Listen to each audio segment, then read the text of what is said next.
The third baptism of the seven baptisms is the suffering of Jesus. We're going to talk about that today. The first baptism, of course, we looked at was when Moses took the children of Israel through the Red Sea and they were baptized in the waters, and you can go back and see that video.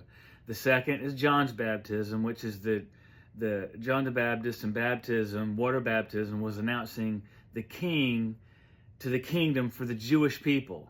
In Matthew 10, we see that. So the third baptism, and all of these 6 baptisms represent a true baptism that's coming in the future.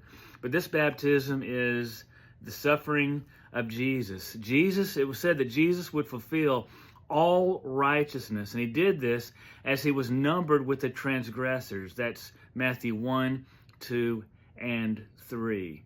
So Matthew 20:22 says something very interesting. But Jesus answered and said, Ye know not what ye ask. Are you able to drink of the cup that I drink of, and be baptized with the baptism that I am baptized with? This is 2 years after he was watered baptized. And he's getting ready to say, are you able to be baptized with the baptism that I'm going to be baptized with? Now, what is he talking about? Because he's already been water baptized, and this was announcing that he was the king of the kingdom to the Jewish people. This was him taking on the wrath of God as the Passover lamb when he died on the cross.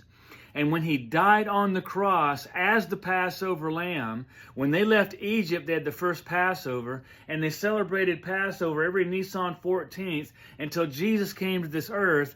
And Jesus showed up as the Passover lamb and died on Nisan 14th. As all the lambs were dying in Jerusalem, Jesus, the lamb, was dying on the cross. And he took upon himself the wrath of God. And when he died, he went up through space.